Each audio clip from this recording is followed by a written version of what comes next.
उत्तराखंड की खबरों के साथ हाजिर हूं मैं अनुपम। प्रदेश की हर छोटी बड़ी खबरों को लेकर के दिल्ली में सभी बीजेपी शासित राज्यों के मुख्यमंत्रियों और उप मुख्यमंत्रियों की बैठक हुई। इसमें पीएम मोदी, गृह मंत्री अमित शाह, बीजेपी अध्यक्ष जेपी नड्डा भी शामिल हुए। वहीं उत्तराखंड के सीएम पुष्कर सिंह धामी भी मीटिंग में शामिल हुए।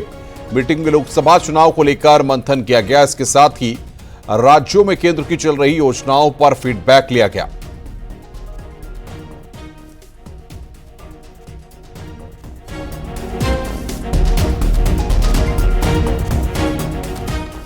उत्तराखंड में महिला वोटर्स बीजेपी के लिए कैसे लकी साबित हो रहे हैं?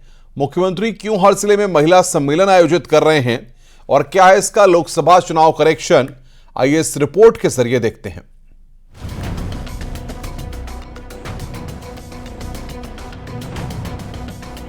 यूनिफॉर्म सिविल कोड हो या फिर मुख्यमंत्री के जिलेवार दौरे, बीजेपी के फोकस पर मातृशक्ति है। महिलाओं को लखपति दीदी बनाने से लेकर जिलों में महिला प्रधान मेले आयोजित करने और इन मेलों में मुख्यमंत्री की बढ़ चढ़ कर भागीदारी, सरकारी नौकरी में 30% आरक्षण, महिलाओं को सशक्त बनाने की दिशा में कुछ ऐसे ही प्रयास हैं, जिनसे बीजेपी को लोकसभा चुनाव में जीत की उम्मीद है। पार्टी की जीत में महिला वोटर्स का बड़ा कलेक्शन बीजेपी मानती है। दरअसल बीजेपी का मानना है कि उत्तराखंड में जैसे जैसे महिलाओं का वोट प्रतिशत बढ़ा, बीजेपी वैसे वैसे जीत दर्ज करती चली गई। मातृशक्ति चूंकि हमारे राज्य की रीढ़ रही है और इस राज्य को बनाने में हो या राज्य की जो हमारी सांस्कृतिक धरोहर है उसको बचाने में हो या यहाँ के जनजीवन को आगे बढ़ाने में, मातृशक्ति का हमेशा से बहुत बड़ा योगदान रहा है। इसलिए मातृशक्ति का उत्थान हो, उनको स्वरोजगार की ओर बढ़े, रोजगार की ओर बढ़े, स्वावलंबन की ओर बढ़े। 2014 और 2019 के लोकसभा चुनाव में पुरुषों की अपेक्षा महिलाओं का वोट प्रतिशत ज्यादा रहा, तो इन दोनों चुनाव में 5 सीटें बीजेपी के हाथ लगी। ठीक यही ट्रेंड विधानसभा चुनाव में देखने को मिला। 2017 के चुनाव में 10% महिलाओं ने अधिक वोट डाले, तो बीजेपी पहली बार प्रचंड बहुमत के साथ सत्ता में आई। 2022 में भी पुरुष वोटर्स की अपेक्षा 4% महिलाओं ने अधिक वोट डाले, तो बीजेपी तमाम मिथक तोड़ते हुए सत्ता में वापसी कर गई। वहीं टिहरी लोकसभा सीट से टिकट की दावेदार मानी जा रही बीजेपी युवा मोर्चा उपाध्यक्ष नेहा जोशी का कहना है कि बीजेपी की जीत में महिला वोटरों की निर्णायक भूमिका रहेगी। और मुझे लगता है कि महिला वोटर हमेशा से उत्तराखंड में निर्णायक रही है। पिछले हम अगर 4-5 इलेक्शन देख लें तो महिला वोटर्स का जो परसेंटेज है वो ज़्यादा रहा है और वो भारतीय जनता पार्टी का ही वोट रहा है। तो आने वाले समय में मुझे लगता है कि जो एक प्रचंड जीत पूरे देश में भाजपा को मिलने वाली है, उत्तराखंड से उसकी शुरुआत होगी और हमारा जो महिलाओं का वोटिंग परसेंटेज है इस बार रिकॉर्ड पार करेगा और पिछली बार से भी ज़्यादा हमें भारतीय जनता पार्टी को महिलाओं के वोट मिलेंगे। महिला वोटरों का बढ़ता प्रतिशत बीजेपी की जीत का मिथक बन गया। यही वो कनेक्शन है जिसे बीजेपी किसी भी सूरत में टूटने नहीं देना चाहती। 2024 में राज्य की 5 सीटों पर हैट्रिक बनाने का बीजेपी का सपना भी इस बुनियाद पर पल पल बढ़ रहा है। न्यूज़ 18 के लिए देहरादून से सुनील नवप्रभात की रिपोर्ट। देहरादून में पुलिस ने वेरिफिकेशन ड्राइव चलाया, जिसमें पुलिस ने 280 संदिग्ध लोग पाए। चुनाव को देखते हुए पुलिस ने वेरिफिकेशन ड्राइव चलाया था, जिसमें पुलिस ने 10,000 से ज्यादा लोगों के चालान काटे और करीब 1 करोड़ से ज्यादा का राजस्व वसूल किया। एसएसपी के आदेश पर सभी थानों में ड्राइव चलाया गया। वहीं जल्द ही आर्म्ड लाइसेंस को लेकर भी वेरिफिकेशन ड्राइव चलाया जाएगा।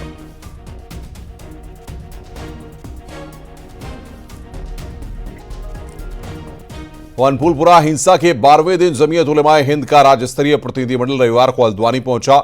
इस प्रतिनिधिमंडल ने वनफूलपुरा इलाके का दौरा किया। इस दौरान जमीयत के नेताओं ने उपद्रव के दौरान प्रभावित परिवारों से मुलाकात की, साथ ही स्थानीय अधिकारियों से भी पूरे घटनाक्रम की जानकारी ली। जमीयत के प्रतिनिधियों ने सभी से शांति की अपील की है। हमारी सबसे पहली प्राथमिकता ये है कि जिला प्रशासन के साथ मिलकर शांति व्यवस्था को बहाल किया जाए, माहौल को पुरअमन किया जाए। उसके बाद आगे क्या होगा वो बैठ के हम प्रशासन से बात कर रहे हैं कि वो नहीं होना चाहिए था जो कुछ हुआ है, लेकिन अब ठीक है, जो कुछ हो गया। अब हालात सामान्य करने में हम पहले दिन से लोगों से अपील कर रहे हैं कि वो अमन और शांति के साथ रहें। वनफूलपुरा कांड के फरार नामजद आरोपियों की कुर्की रात में जारी रही। रविवार को एजाज कुरैशी के घर पर कुर्की की गई। एजाज 8 फरवरी से ही लापता चल रहा है। अभी तक 6 आरोपियों की कुर्की हो चुकी है।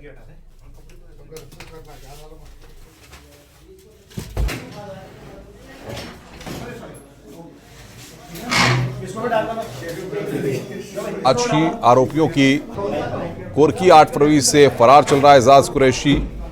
आज भी आरोपियों के घर पर कुर्की हुई है। एजाज कुरैशी के घर की कुर्की यहां पर की गई है।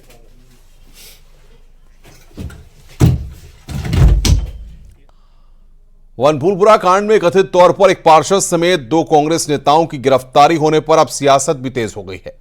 बीजेपी का कहना है कि शुरू से ही इस बात की आशंका थी कि इस कुचक्र के पीछे कहीं न कहीं कांग्रेस शामिल थी। तो इधर कांग्रेस का कहना है कि बीजेपी दुष्प्रचार कर रही है।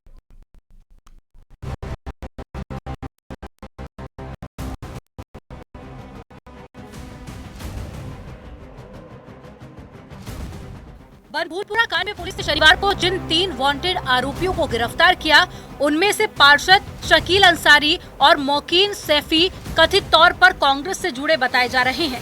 मोकीन सैफी यूथ कांग्रेस का विधानसभा अध्यक्ष था और बीजेपी ने कांग्रेस पर हमला बोलते हुए कहा कि वनभूलपुरा पर कांग्रेस के विरोधाभासी बयानों से पहले से इस बात की आशंका थी कि इस कुचक्र के पीछे कहीं न कहीं कांग्रेस का हाथ है। बीजेपी का कहना है कि कांग्रेस को इस पर स्थिति साफ करनी चाहिए। उधर कांग्रेस वनभूलपुरा कांड के लिए बीजेपी को जिम्मेदार ठहरा रही है। आज ये उजागर हो गया है कि भाई उस घटना के पीछे कहीं न कहीं जिस तरह से कांग्रेस के कार्यकर्ता इन्वॉल्व हो रहे हैं, उससे बहुत स्पष्ट ये लग रहा है कि भाई इस कुचक्र के अंदर कहीं न कहीं जो है हमको जो है उनकी नीति और नियत पर भी शक होता है। देखिए, जहां तक वनभूलपुरा कांड में कांग्रेस के लोगों का जो नाम आ रहा है, वो नाम बिल्कुल गलत नाम है। हमारा उससे कोई संबंध नहीं है। हाँ, यूथ कांग्रेस का अध्यक्ष जरूर था, लेकिन उससे पहले उसको निष्कासित कर दिया। बहरहाल वनभूलपुरा कांड में अभी तक पुलिस 58 उपद्रवियों को गिरफ्तार कर चुकी है। 6 आरोपियों के घर की कुर्की की जा चुकी है। तफ्तीश के साथ साथ जैसे जैसे नई परतें खुलती जा रही हैं, उसी हिसाब से सियासत भी करवट ले रही है। न्यूज़ 18 के लिए देहरादून से सुनील नवप्रभात की रिपोर्ट।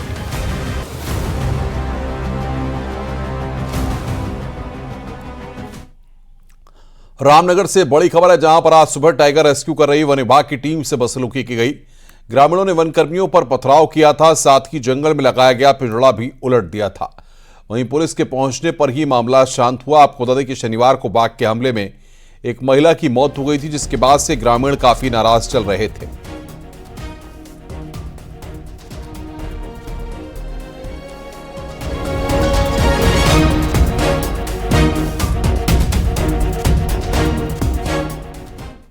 कॉर्बेट टाइगर रिजर्व से लगे गांवों में बाघों के हमले लगातार जारी हैं, इसमें कई लोगों की जान भी चली गई है और पूरे इलाके में दहशत का माहौल है।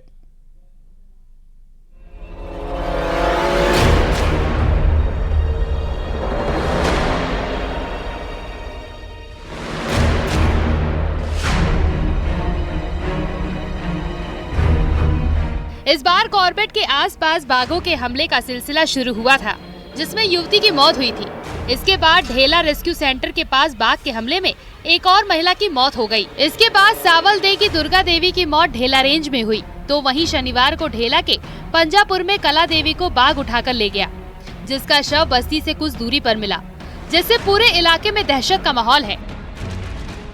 और जंगल में लकड़ी घास को हम जाएंगे। अगर ये जंगलात वाले घास भी और लकड़ी भी घर में रख दें, और जिसके पास खेती है खेती होने नहीं दे रहे हैं, जंगल में खेती में चौकीदारी करने जा रहे हैं, बच्चे घर में सुला के जा रहे हैं, बाघ आंगन में आ जा रहा है। आप बताइए कि क्या करें, हम कैसे जिएंगे, बताइए आप। सबसे पहले डर ये तो है, जो बच्चे हैं वो यहाँ पे मैदान में आए दिन क्रिकेट खेलते हैं, स्कूल जाते हैं, आने जाने की जो बच्चों काफी उनके में खौफनाक एक वो बैठा। अभी परसों बीच में महिला के घर के बाहर से बाघ बैठा था, वो रेंजर ऑफिस जाकर के उसने बोला कि मेरे वहाँ बाघ आया, तो उन्होंने उसके बाद भी उसकी कोई कार्रवाई नहीं करी। इलाके में आदमखोर बाघ के हमले में 4 महिलाओं के मौत के बावजूद बाघ को पकड़ा नहीं जा सका, जिससे लोगों में कॉर्बेट प्रशासन को लेकर खासा आक्रोश है। मैं पटरानी भी गया, मैं आमपोखरा भी गया, मोहान इसलिए नहीं जा पाया कि सुबह ही टाइगर पकड़ा गया था, लेकिन जो महिला हुई थी उनके परिवार वालों से मैं मिला था। हाँ, सावलदेह वाले में मैं नहीं जा पाया था क्योंकि मैं यहाँ था नहीं। तो अभी हमारे पास लगभग 18 लोग लगातार उस क्षेत्र में बने हुए हैं 2 टीम्स के माध्यम से। जो लगातार इस टाइगर को मॉनिटर कर रहे हैं और इसके रेस्क्यू की कार्रवाई हम लोग कर रहे हैं। एक हमारा आपके माध्यम से अनुरोध ये रहेगा कि इस क्षेत्र में कल रात भी टाइगर की कॉल हुई है। कॉर्बेट में बढ़ते बाघ अब गाँव वालों के लिए परेशानी का सबब बन गए हैं। ऐसे में बाघों की निगरानी और दूसरे उपाय के बारे में कॉर्बेट प्रशासन को सोचना होगा। न्यूज़ 18 के लिए रामनगर से गोविंद पाटनी की रिपोर्ट।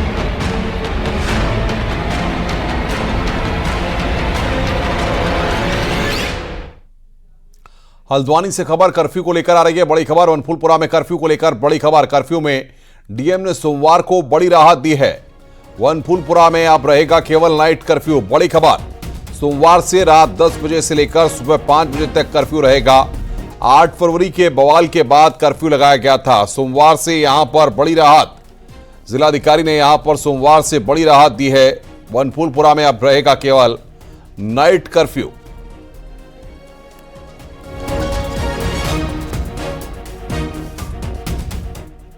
देश के प्रथम सीडीएस स्वर्गीय जनरल विपिन रावत के नाम पर पौड़ी में ऐतिहासिक पार्क बनाया गया है, जिसे देखने के लिए काफी लोग पहुंच रहे हैं।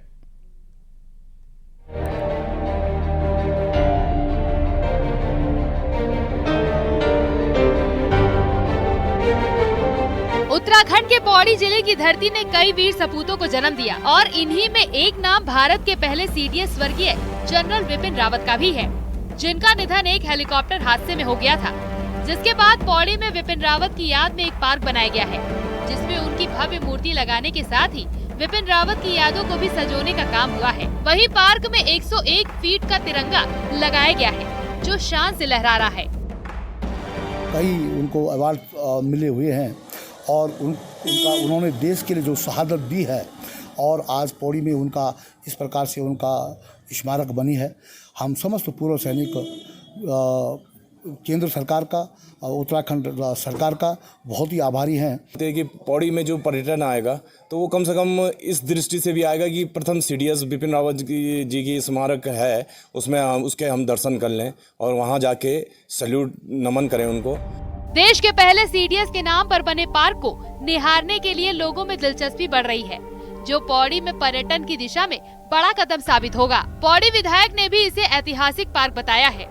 प्रशासन के द्वारा जो यहाँ पर पार्क बनाया गया, वहाँ पे उनकी मूर्ति स्थापित की गई है और उसका उद्घाटन अभी आदरणीय मुख्यमंत्री जी के हाथों से किया गया। यहाँ पर 101 फीट लंबा ऊंचा जो है ध्वजा लगाई गई है, झंडा लगाया गया है।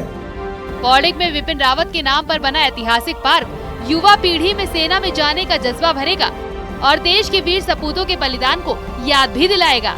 न्यूज़ 18 के लिए पौड़ी से आलोक रावत की रिपोर्ट।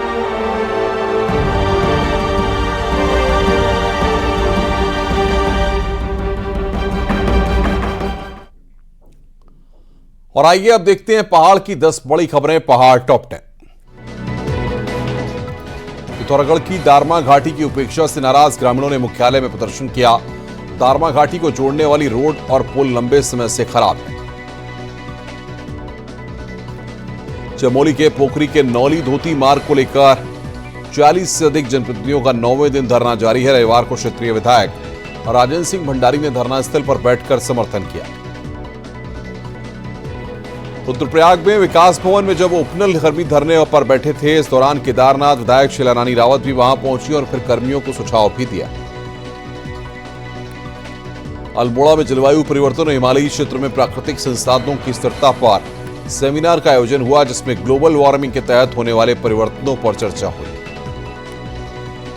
नैनीताल में लाभार्थी कार्यशाला बैठक की गई, जिसमें 1 मार्च से 5 मार्च तक सभी लाभार्थियों के घर पहुंचने और उनको विकास से जोड़ने की बात कही गई।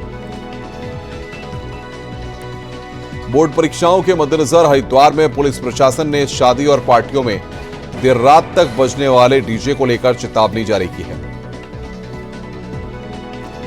रुद्रप्रयाग में रविवार को बादल छाने के बाद ठंड बढ़ गई है। सोमवार को मौसम विभाग ने बारिश और बर्फबारी का अलर्ट जारी किया है। बागेश्वर में मतदाता जागरूकता अभियान के तहत ओपन क्रॉस कंट्री दौड़ प्रतियोगिता हुई। इसमें ज्योति मेहता और लकी गड़िया ने प्रथम स्थान प्राप्त किया। रामनगर में संयुक्त संघर्ष समिति ने कानिया में एक जनसम्मेलन आयोजित किया। इसमें जंगली जानवरों से इंसानों की सुरक्षा को लेकर चर्चा की गई।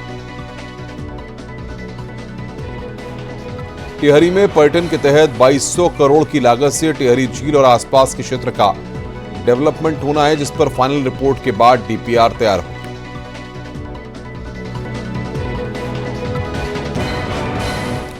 रुक रहे हैं यहां पर एक ब्रेक के लिए। खबरों का सिलसिला लगातार जारी है।